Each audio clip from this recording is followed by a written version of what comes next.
As কুকিংয়ে তোমাদের সবাইকে স্বাগত। আজ তোমাদেরকে বানিয়ে দেখাবো ছোট্ট ছোট্ট ইলিশ দিয়ে বেগুনের ঝাল। ভিডিওটা সম্পূর্ণ দেখার অনুরোধ রইল। প্রথমে মাছগুলো কেটে ধুয়ে লবণ হলুদ মাখিয়ে নিলাম। মাখিয়ে গরম সর্ষের তেল কড়াইতে দিয়ে এগুলো একটু এপিট ওপিট করে ভেজে নেব। আর এইদিকে একটা মশলা বানিয়ে নেব। তে 1 চা চামচ কালো সর্ষে, 1 চা চামচ সাদা সর্ষে, কটা কাঁচা লঙ্কা, একটু লবণ দিয়ে এটাকে একটা মিহি পেস্ট বানিয়ে নেব। এবার ইলিশ মাছগুলো একটু এপিট ওপিট, বেশি ভাজবো না, অল্প এপিট ওপিট একটু ভেজে একটা প্লেটে তুলে নেব। এবার সেই তেলে কেটে রাখা একটা বেগুন দিয়ে দেব। দিয়ে বেগুনগুলোকেও লবণ আর হলুদ দিয়ে একটু লালচে করে ভেজে নেব। ভিডিওটা ভালো লাগলে অবশ্যই লাইক, শেয়ার, কমেন্ট করে জানাবে কেমন হলো। আর সাবস্ক্রাইব করে পাশে থাকার অনুরোধ রইল।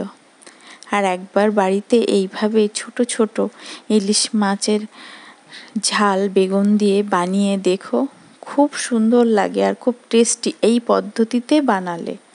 এবার বেগুনগুলো লালচে করে ভেজে তুলে নিয়েছি। কড়াইতে যে তেলটা ছিল সেটা আমি একটা বাটিতে রেখে দিয়েছি। এই তেলটা পরে ব্যবহার করব, তাহলে ইলিশ মাছের গন্ধটা থেকে যাবে এই ঝালে। এবার অল্প তেলে দেব কালো জিরে আর কটা কাঁচা লঙ্কা ফোড়ন।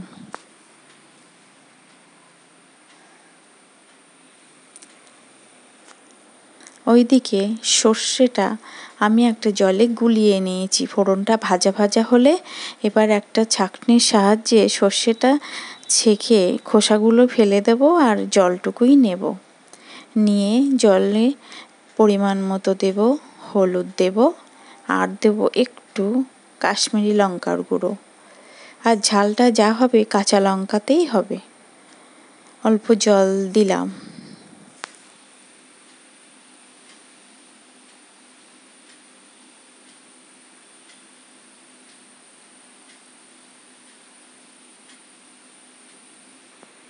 এবার এই জলটা ফুটে উঠলে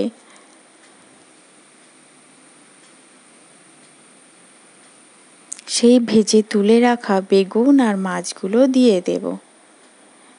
দিয়ে কিছুক্ষণ রান্না করে নেব। এই রান্নাটা খুব চটজলদি হয়ে যায়, খুব সহজে যে কেউ বানিয়ে নিতে পারো। একটু ঢাকনা দিয়ে ঢেকে এটাকে আমি 5 মিনিট রান্না করে নেব।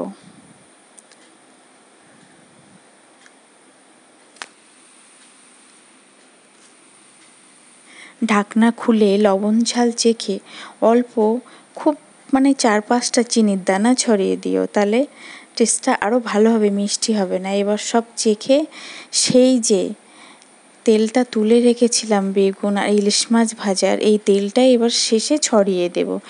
দিলে এই ঝালে দারুণ একটা টেস্ট আসবে। আর অল্প কাঁচা সর্ষের তেল ছড়িয়ে দিলেই রেডি দুর্দান্ত স্বাদের ইলিশ বেগুনের ঝাল। তোমরা এইভাবে বাড়িতে একবার বানিয়ে দেখো, গরম ভাতে দুর্দান্ত লাগে খেতে।